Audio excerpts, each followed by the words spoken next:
I think listening is key. If you think you've listened enough, you probably should go back and listen again. And I think listening helps to shape your strategy because you need to have a people-first strategy in order to have a great culture. Welcome back to Season 2 of All Hands, brought to you by Lattice. I'm your host, Katelin Holloway. If you were with us last season, you know we focused on sitting down with C-level execs to chat about how people strategy is good business strategy. But this season, we're doubling down. We're not only talking to CEOs and founders, but a wide range of people leaders, from heads of people to chief diversity and inclusion officers, to really get into some of their core practices, principles, and beliefs when it comes to putting your people first. Today, we have the privilege of chatting with Shari Eaton, Peloton's Senior Vice President and Global Head of People. Shari has an impressive career leading teams at some of the world's most recognizable household brand names in the retail, grocery, and tech industries, including Starbucks, Teavana, and Amazon. Now overseeing all of the people and culture teams at Peloton, Shari has only just recently transitioned into the HR field, but her background in operational leadership has allowed her to seamlessly move into this new career of building teams and supporting people. Peloton's culture is notoriously strong, both with their employees and their member community.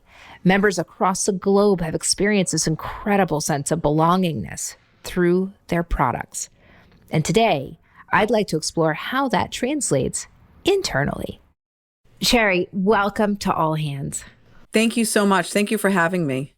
I am so curious to learn more about you, your journey into HR, and what the future of work at Peloton looks like. So let's start at the very beginning. Can you please share a little bit about how your career has taken shape over the last several years? What did you do before landing this seemingly dream HR role? Sure. Yeah. I mean, my journey started quite a while ago, but in retail operations. I actually worked for Starbucks when Starbucks was actually not even a known entity here where I am on the East Coast. I grew my career at Starbucks over a period of 15 years and in different departments, everything from company operated operations to licensed store operations. I worked on some of our emerging businesses like Teavana. And then I actually made a shift to go work for Amazon and help them to also open up physical retail stores and physical grocery stores, tech stores, really kind of leveraging, my expertise in retail. One of the things that I've always been passionate about is people. People, purpose, brands that do great work. And so having that passion and that brand love for me is critically important. And that's really what led me to Peloton. That is such a fun journey. And those are some pretty impressive logos. But more importantly, it sounds like some really incredible experiences at the early phases of those companies really kind of taking flight from a people perspective, from a culture perspective. Before we jump into the real kind of meat of the conversation, for our audience, is there anything else that you would like them to know about your identity? Well, I think it comes through every once in a while in my speech, but I am from Massachusetts, so that Boston accent creeps in once in a while. I am someone who grew up loving spending time and summers on Cape Cod, which I'm enjoying doing this summer as well, with my family. And one of the things that I think is sort of a ritual that I've built over the years is just really kind of believing in Sunday as family day. I think my parents sort of had a lot to do with that. So I love to ensure that my two girls, my dogs, my husband, and I spend Sundays together, sometimes extended family. And literally I will do anything if my kids need me in a crisis. I'll drop whatever I'm doing to make sure that they're taken care of. But a lot of it revolves around food. My husband and I met in the restaurant business. Nice. My husband spent the entirety of his career in the food industry. And so we're always planning our next incredible meal, surrounded by family, food.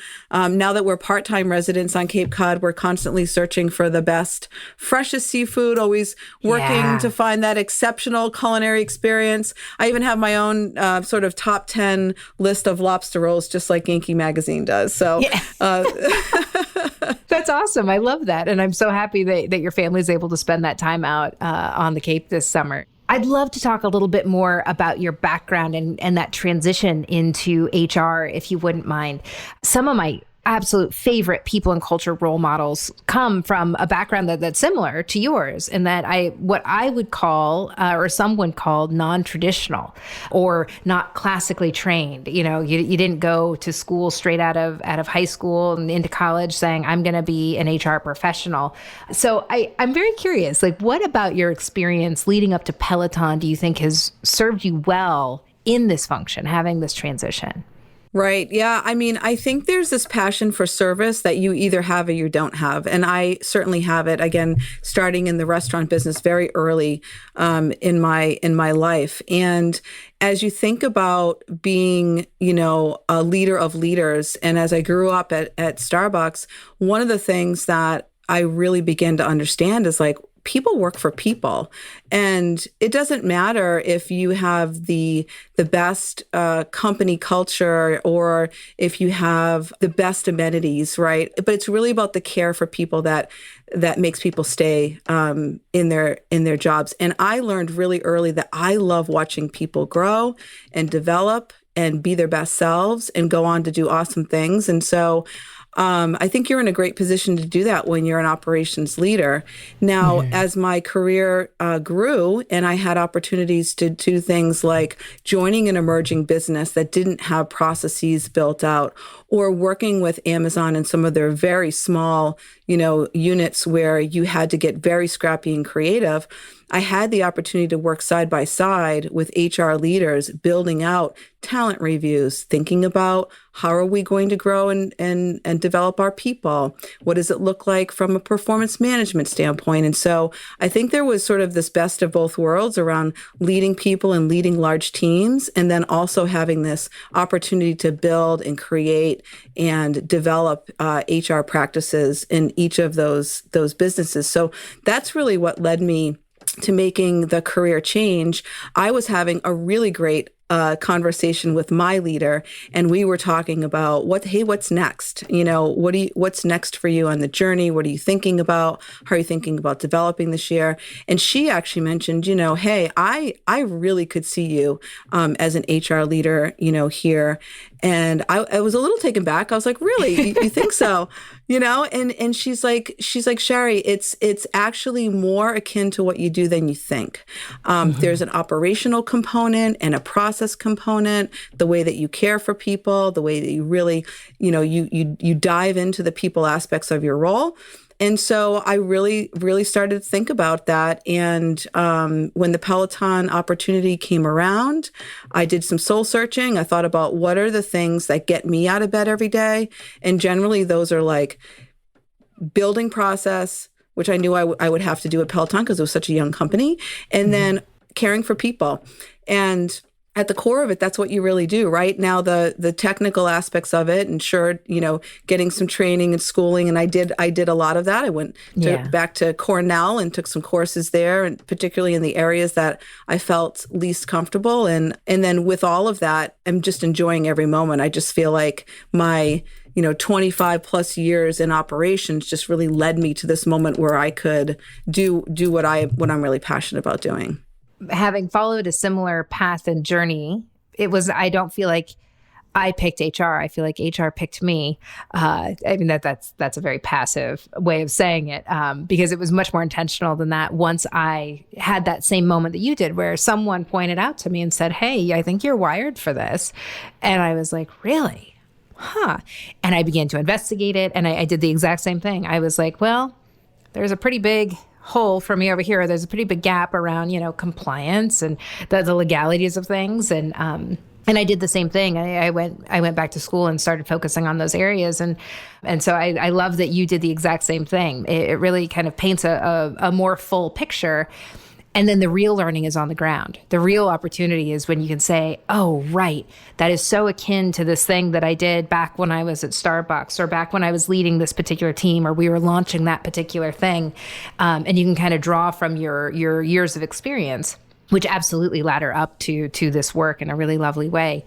I think I was 2 months in. I called her back and I said, okay, I get it. Yeah. I totally understand where you were coming from. What was her reaction?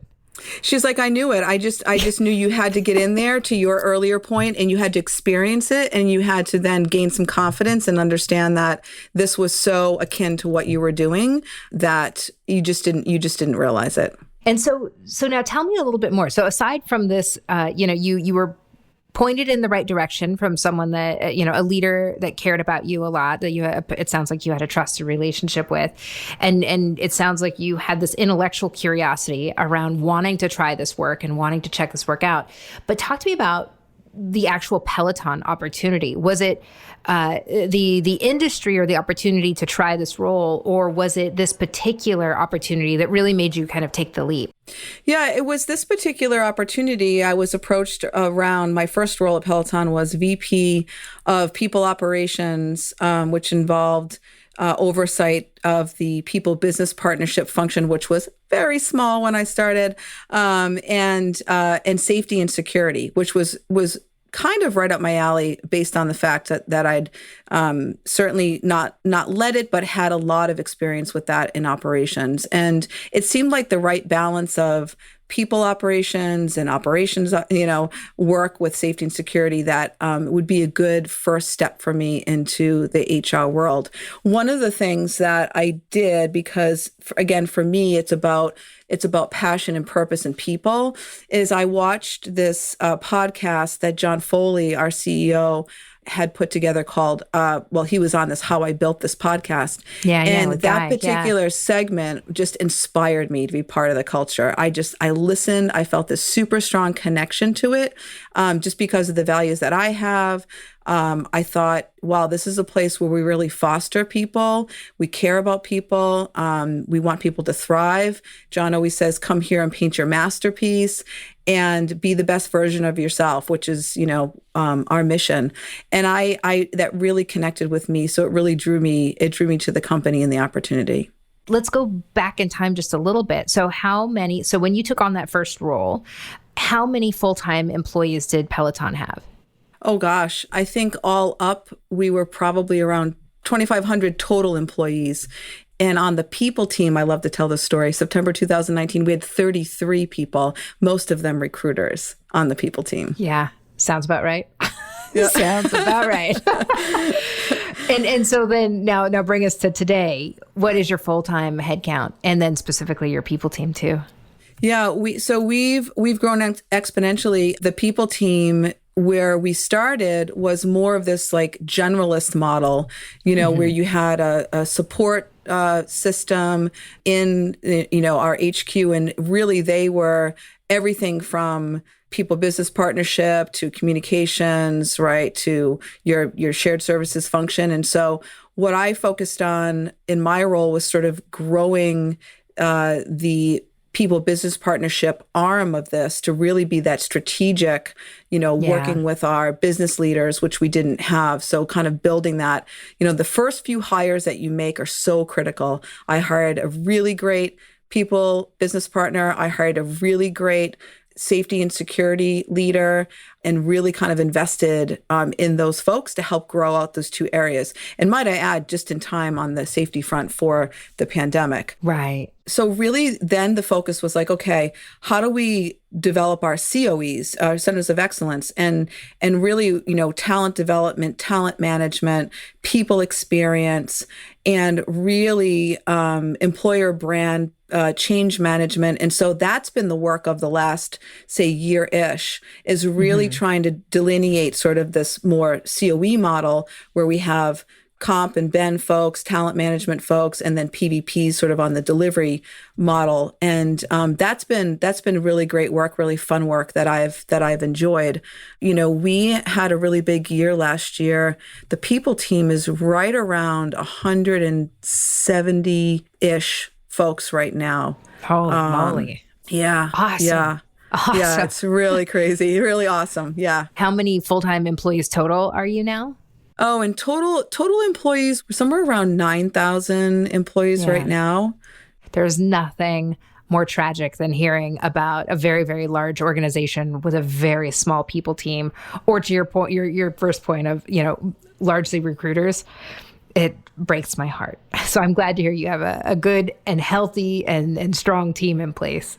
Let's get a little bit deeper into Peloton's values, something that you all are known very much for, and something that we've featured on this show so far this season have been a lot of brands that have their external values are their internal values, where they are leading not just their product and their brand marketing, but it's also very much demonstrating and showcasing what we value and what you value as a company and as a team.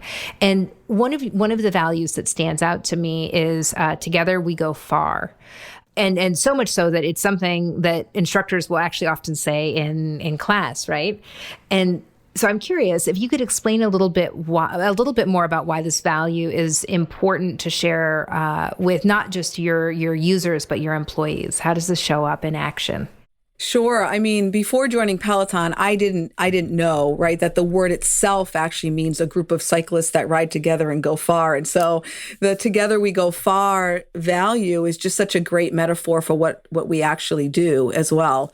In a Peloton, some people may take the lead at some points. Some might have to take a recovery ride, and some people push forward, and then the person will take a recovery ride as well. So we're all about that community, passionate about impact and making sure that we're being challenging and supporting in all that we do. So Together We Go Far really is about encouraging everyone to have a voice, really, and draw out the best in people. It really means inclusion to us as well, right? So we embrace diversity, equity, and inclusion in all forms, and all views and experiences we're open to all of that that are different from our own. So Together We Go Far means that we recognize that, right? And we win and work together. We want to work shoulder to shoulder. We have each other's backs. We're a highly collaborative company in terms of our culture. We work cross-functionally a lot, offering different points of view throughout. And we really leverage that diverse expertise that we have to make sure that we play, to people's strengths. So Together We Go Far, really make sure that we have this ongoing open dialogue. We ensure that we can champion this culture of inclusivity, but we also make sure that we debate, decide, and then let's go. So sort of one of our sub-values here is like this obligation to dissent and listen. And we uphold that to make sure that we don't have social cohesion.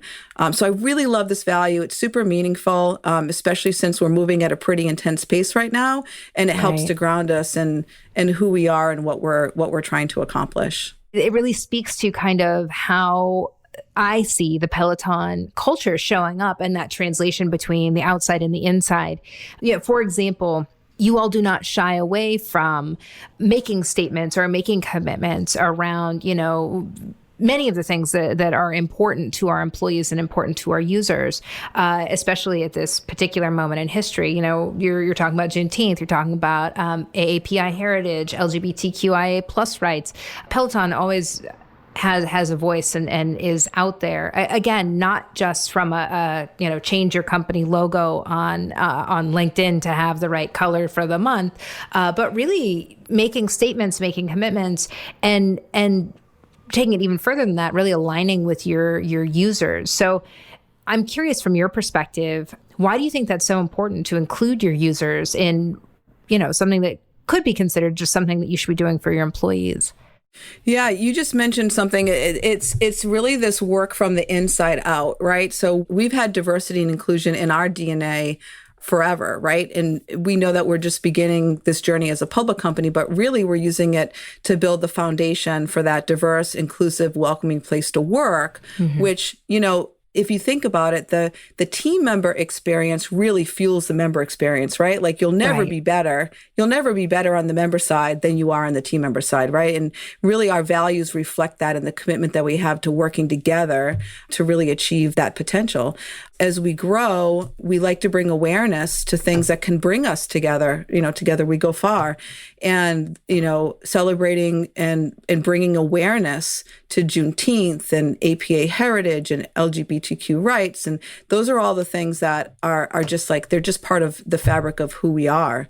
And it makes it our shared responsibility, I think, to make sure that we're celebrating and recognizing cultural moments from that inside out. It's something we do every year. It's not just a month. It's a completely the grounded belief that we have in how we should work together to be, the best place to work. And so that's really sort of the genesis of that. We've done a lot around the Human Rights Campaign and the Corporate Equality Index for 2 years in a row now. We've been named as like 100% perfect score. That means a lot to us because it really shows that we're setting the standard for what that looks like in corporate policies and practices.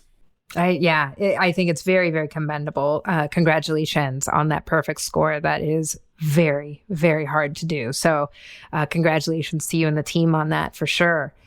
You've joined not only a new company, but a new role, a new job for yourself at a really interesting time in history, unbeknownst to you, I would assume. Exactly. You stepped into this. I had no crystal ball. Yes. Yeah, exactly.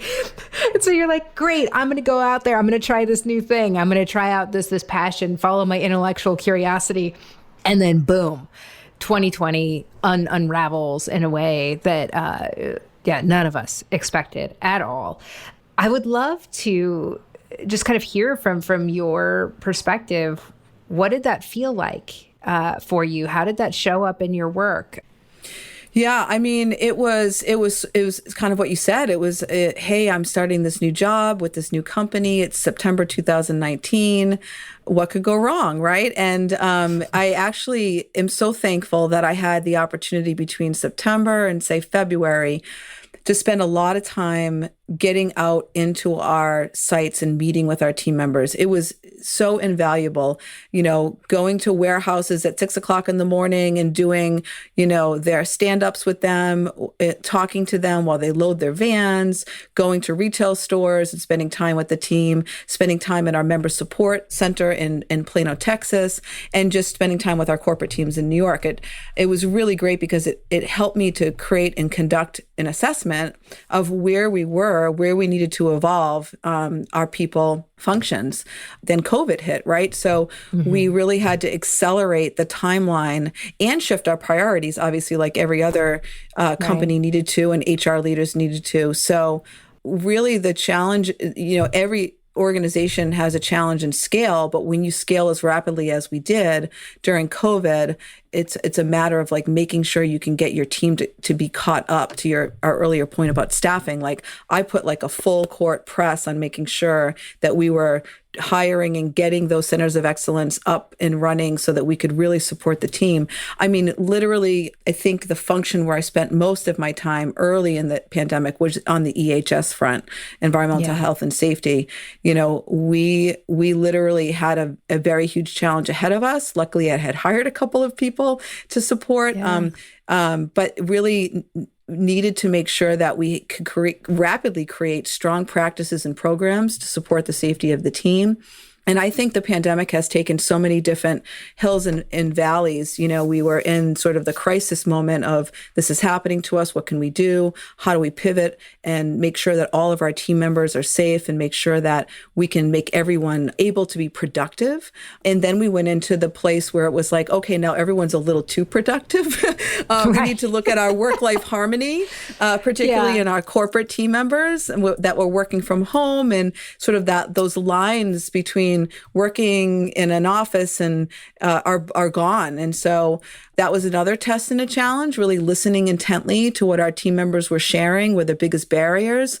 We worked really hard to institute work-life harmony norms, how to protect your time, making sure we challenged meetings, creating more accountability around developing RACI models and decision-making models, and ensuring that our teams actually took their PTO fully. Yeah. And normalized doing that in a pandemic, right? And so we had to increase our team members' support for their families, access to mental health services, resources for family care. So it was really just an all hands on deck around how do we make sure we can react to every need that was different than it was just a month ago with our team members. Yeah. I love that you say you were seeking harmony, after kind of that initial shock and spike of, oh crap, what are we going to do?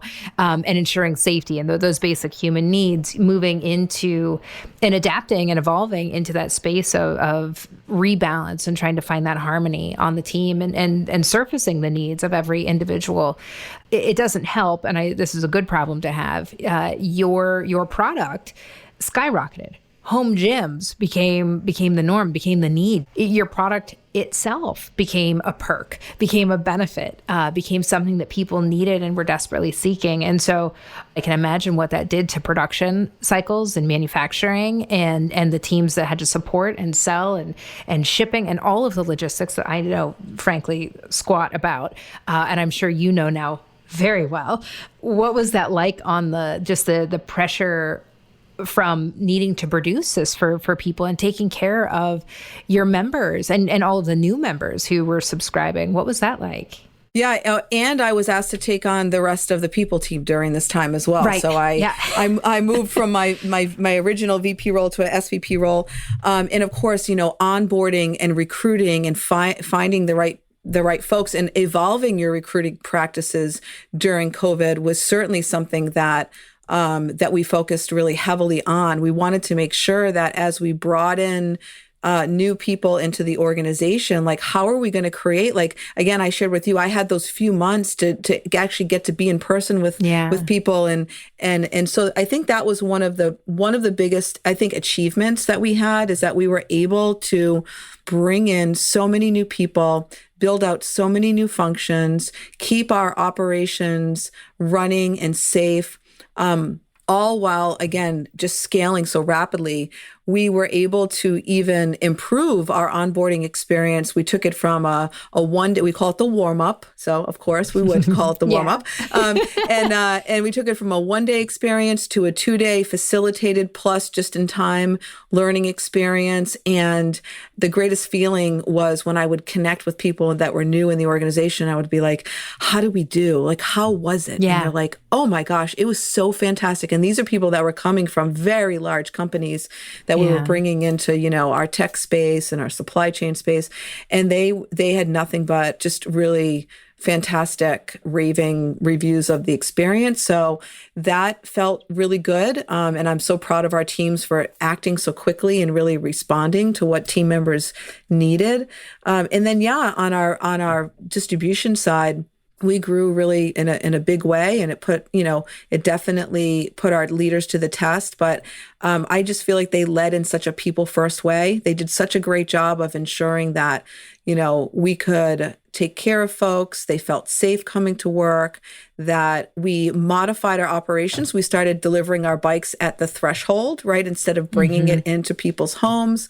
And we've gone through multiple iterations of what that looks like, right? Presentation, no presentation, threshold, in room of choice. And you're right. I am an expert right now in our logistics operations, having worked with my team on ensuring we had all of those safety SOPs for our team. And so that actually brings me to my next question, which is, where are you all settling out? It's not like a software company where you have one office and it's all knowledge workers and they can all work from home, no problem. You have so many different types of employees that are showing up to work and need to show up to work in different ways. Where are you all kind of settling out or settling in with, return to office? Because the big assumption here is that some of your folks never left their office or their place of work. So Absolutely. What does it look like? Yeah, absolutely. And you said it so well. We're not a one size fits all company. And that's actually been one of our true north statements throughout the pandemic. And so we can't have a one size fits all solution for our company. The majority of our non-corporate team members have worked through the pandemic.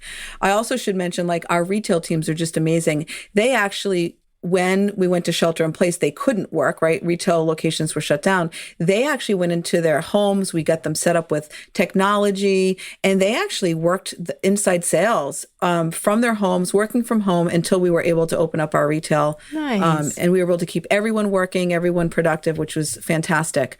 There's no one size solution. However, because our corporate team members can work from home, certainly we can't do that with our logistics teams and our retail teams. We have been very slow and very cautious on return to office because it's just not necessary, right? We do believe, and part of our culture is we do like to be in person, and we are really looking forward to having, some kind of full return to office at some point. But we've been taking it slow. We as soon as we were able to, in different parts of the country. So our main hub is in New York City, but we also have Plano and Atlanta, California, and certainly London. As soon as we were able to, we did get our most critical teams working, right? So our research and development teams, our product teams, some of our supply chain teams that really benefit from working together. And of course, my EHS team put together wonderful practices and procedures so that everyone is staying safe and following all the protocols. Yeah. So we have had a small amount of folks working. And then most recently, as we were looking like we were going in a good trend here, we actually opened up a couple of floors in our brand new office in New York City, which is really gorgeous. And we invited folks voluntarily, if you wanted to come in. And we were just starting to get there when the most recent, trends in the Delta variant hit. And so we're taking it cautiously. We are not doing a full mandatory back to work now. We have a strongly encouraged return to work in mid-October right now. But again, we're just going to keep doing what we did all year, last 2 years really long, is look at our benchmarks, follow CDC, see what our states are doing, and really just do our best work to get folks back to work. We also have improved the flexibility that we had. I mean, like a lot of companies, we were like a real office, like from a corporate perspective, we were just a real office, heavy culture. Like everyone went to the office, and that's just how work was really done. Other than, of course, our retail teams and our leaders that would travel from site to site. And so now there's flexible options, right? I think you have to have some flexibility. We have a hybrid option for our team members. We have an on-site option for folks that just want to go back to the way it was. And then we have remote options for folks that can do their work remotely. So we've already put that flexible working policy in place, and it's really just a matter of executing it when things are safe to do so. Outside looking in, now that I'm not an operator anymore, hands-on on the daily and watching this debate. I'm here in San Francisco and watching the debate of, the companies that are insistent that everyone come back. And you used the perfect word when you were describing it. It's not necessary for some roles. It's just, it's not a critical part of getting your work done. And if the last year and a half hasn't proven that to you, what are you holding on to? Right. And so what I'm hearing in your approach is all about agility, flexibility, adaptation, and really honoring the needs of the individuals. I know that you've said it a few times. I'm going to say it again. This one size does not fit all. Does it require more work? Absolutely. Does it require more resources? Absolutely. Is it worth it? 100%. Absolutely. I mean, we certainly, again, it is a sort of paradox because we do believe that we're great when we're together, and we have missed each other. I actually went into the office, I think 3 or 4 weeks ago when we first opened a couple of floors because I wanted to get a tour. I also oversee workplace. And so it was so good to see people. I mean, it was just fantastic. But, you have to balance all of that with flexibility and care for people and making sure you're making the right decision. So I could not have said it better myself. Well, Shari, this brings us to the rapid fire section of the interview. Are you ready to try to move and think very quickly with me? I will do my very best. So this is how it works. I'm going to ask you a series of questions. The first few will be a warm up, and then they might take you a little bit more processing, but I know you've got this. So don't overthink it. Are you ready? I'm ready. Excellent. What is your favorite Peloton class? I love to take the 80s or 90s bike classes. I love the music. Yeah, I was going to say you can't go wrong. Awesome. Do you or do you not still get upset when people say large over venti? Yes. 100%. And my daughter works for Starbucks, so we're just like Starbucks for life over here. I love it. Okay, looking at the desk in front of you, what item sitting there sparks joy for you and why? Well, a lot of things spark joy for me, but right now I have this mentorship program that I've been working on with the Women's Alliance. I'm an executive sponsor of the Women's Alliance, and this is a book that I've used throughout my whole career. It's called, for Lois J. Zachary, it's called The Mentor's Guide. I used it as the basis for the Women's Alliance mentorship program that we just launched, so that gives me a lot of joy. I've not heard of that book. I will go check it out. Okay. Next question. What is your favorite productivity hack and why? Favorite productivity hack. I would say I've just learned about this Slack tool called Clockwise, and I don't know if you've heard of this, but essentially your whole team can join it, and it creates focus time for you, and it blocks out your lunch, and it can automatically move your meetings around, your regular meetings around. And I'm only a couple of weeks into it, and I just absolutely love it. Nice. I love that. Truth be told, I asked that question for myself. I'm trying to figure out my gaining insights. Yes, this is me taking advantage of the beautiful brains I get to talk with these days. Okay, those were the easy ones. Are you ready for ones that might be a little bit more challenging? Sure. Okay. Company culture, family or sports team, and why? I think family. Because a family doesn't always agree, but a family will ultimately, because they love each other, find a path forward. And I think that's a little bit of that sort of like dissent and listen culture value that I was sharing with you at Peloton. And I think when I think of Peloton, and our instructors say it a lot, our community is family, our team is family. So I think that resonates with me. It speaks to the together we go far as well. Okay. One tactical thing that leaders or HR teams can do today to support hybrid and flexible work. They can think about how they are going to logistically support a hybrid workforce in their sites. And this is tactical. So what does that experience look like? Do you have a desk? Do you hot desk? Do you have a place to put your things? So I think it's all about it's great to say you're going to have a hybrid environment, but now you have to figure out like, what does that journey look like for that person when they come to work every day? And is it different than someone who's there 5 days a week? Is it different than a remote individual? What are some of the commonalities that they share? So I think figuring out those personas of each of your worker types and really making like we call it a day in the life journey of what that looks like, and literally making a day in the life journey is really, I think it really will help our teams come back to the office in the manner that they're choosing or, to come back. That's excellent. That's a very empathetic approach to building a program like that. I appreciate that. Okay. One last rapid fire. When was the last time you were deeply proud of something you have accomplished? That is like such a hard question, isn't it? I know. It's such great a leaders hard often have a hard time taking a moment. And so this is my chance to help you reflect on that. Yeah. I think I'll go back to what we talked about in terms of the COVID response. When that happened, I said to my safety and security leader, I said, I think that you and I should just block ourselves out and put ourselves into like a war room, like no meetings, and just be there for people that they can come and they can go. And as things change and legal needs to talk to us or ops needs to talk to us or international needs to talk to us, we're just available for people. And I'm proud of doing that and having that moment where we just said nothing else kind of matters.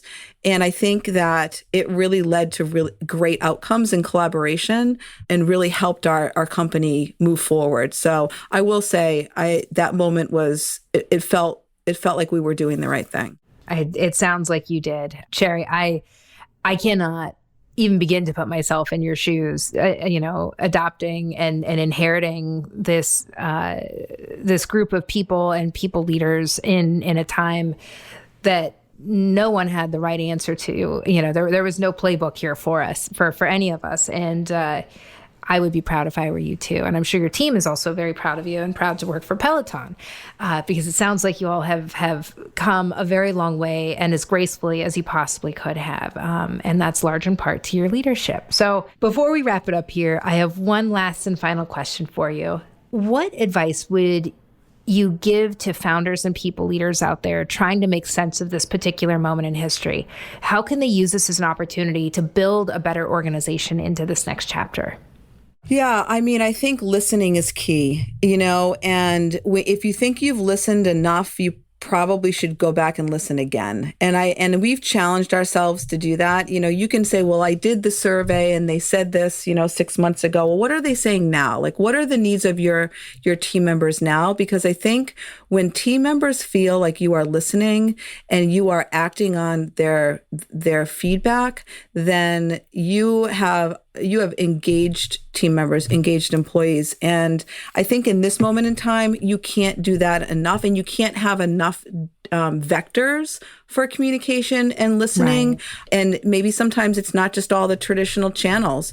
Recently, our CEO, our chief content officer, our chief D&I, they all had this wonderful meeting with our hourly team members in our warehouses and just talked about what's on everyone's mind. We've held multiple listening sessions for our team members on everything from, the moment with the George Floyd murders all the way through COVID and dealing, with the ups and downs of the pandemic. And I think listening helps to shape your strategy, because you need to have a people first strategy in order to have a great culture. So that'd be my very simple and humble advice. I think it's fantastic advice. And I hope that our listeners take you up on that, because I could not agree anymore. So thank you for ending on that beautiful note and that beautiful word of advice. Shari, I am so anxious for our listeners to hear your story and to take you up on some of this incredibly helpful and tactical advice. So thank you again for joining us on All Hands. It's been a real pleasure. So thank you. Thank you so much, Katelin. It's been great.